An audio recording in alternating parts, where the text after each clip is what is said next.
Arseniy Yatsenyuk is the former Prime Minister of Ukraine. He joins me now. Welcome to the show. Thanks for having me, Karina. So, recent talks between European and NATO allies with Zelensky have not deterred Russia's bombardments of Ukraine at all. What does that tell you about whether anything has really changed with this latest diplomatic push? Well, you're absolutely right.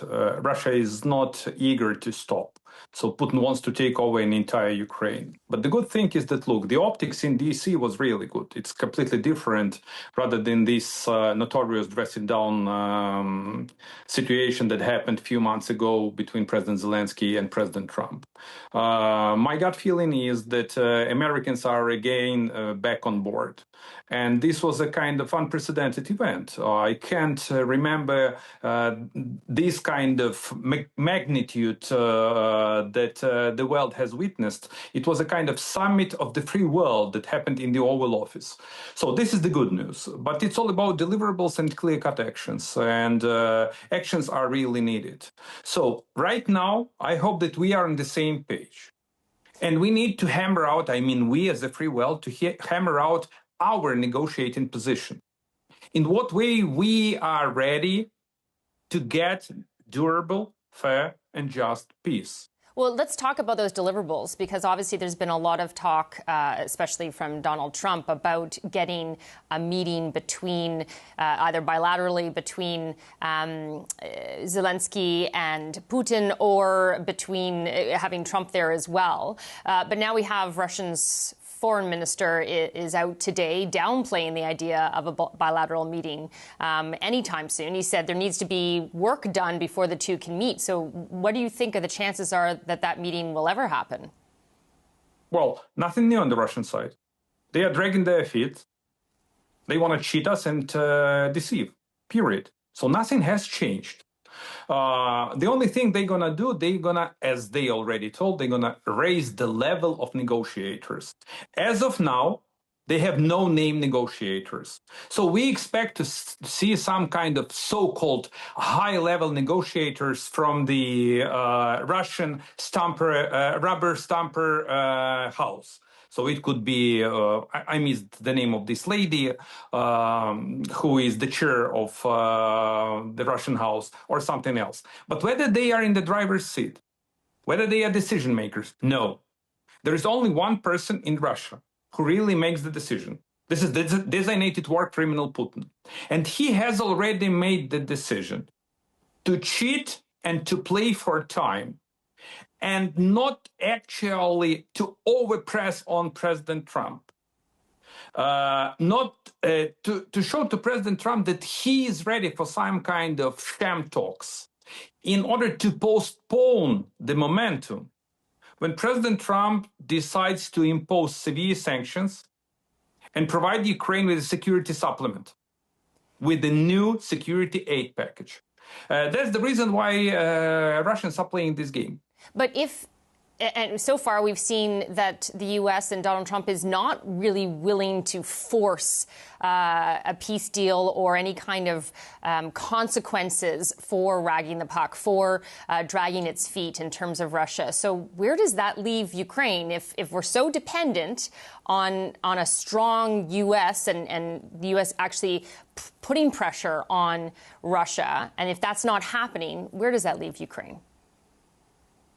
I hope that President Trump will never allow designated war criminal Putin to humiliate him and to outplay him. Because, it's going to be it's going to have disastrous consequences, both for President Trump and for his legacy and for the United States of America.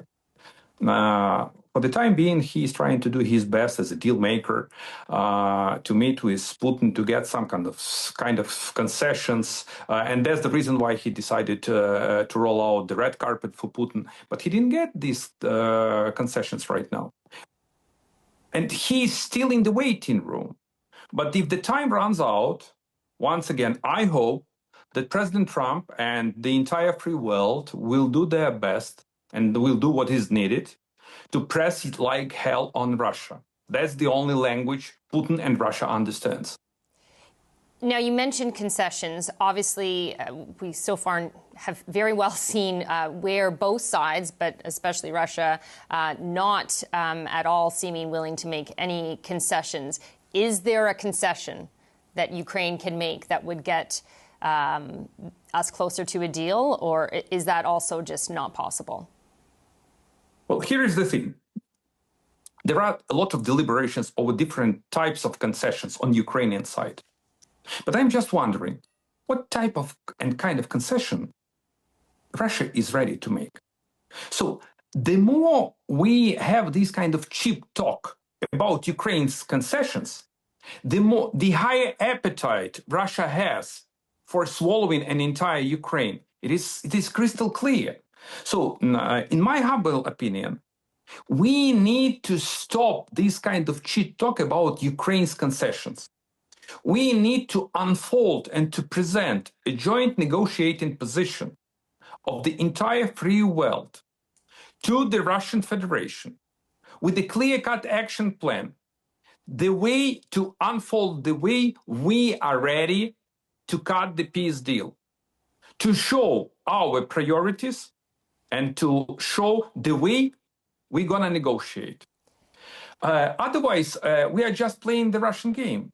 Because they ask for some kind of concessions. We say, okay, look, we are ready to liberate over these concessions. They say, that's not enough. This is it's a copycat approach that Soviets did a few decades ago. Notorious Soviet Minister of Foreign Affairs, Gromyko. Ask more, never accept anything, be a warmonger, and you'll get everything. So we are not allowed to play this game. So let's make Russia to play our game, not vice versa. Do you think that Donald Trump understands that that's what needs to happen? He does seem to say that he believes that Vladimir Putin wants peace, if not a ceasefire, then a peace deal. Now, he has since then said, oh, maybe he doesn't want peace. But so far, it doesn't seem like Donald Trump sees Vladimir Putin in the same way that Ukraine does, or doesn't have the same viewpoint. As long as that's the case, can you expect the game to be changed so that instead of playing Russia's game, it's coming from a position of strength from the other side? Well, let me reiterate once again. President Trump did his best in order somehow to get Russia closer to the negotiating table. But as of now, Putin is not eager to act in good faith.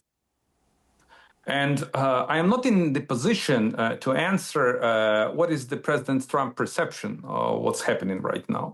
But let me underline that this war that Putin waged against Ukraine, this is the war against the entire free world and mainly against the United States. So he has very broad strategic goals, both to undermine NATO, to fragment the European Union, and to be a close ally with China and another dictatorship and autocratic countries. So this is the threat to the national security of the United States of America. And I strongly believe that the U.S. establishment clearly understands and realizes this. We have to leave it there. Thank you so much for your time. Former Ukrainian Prime Minister Yatsenyuk. Take care.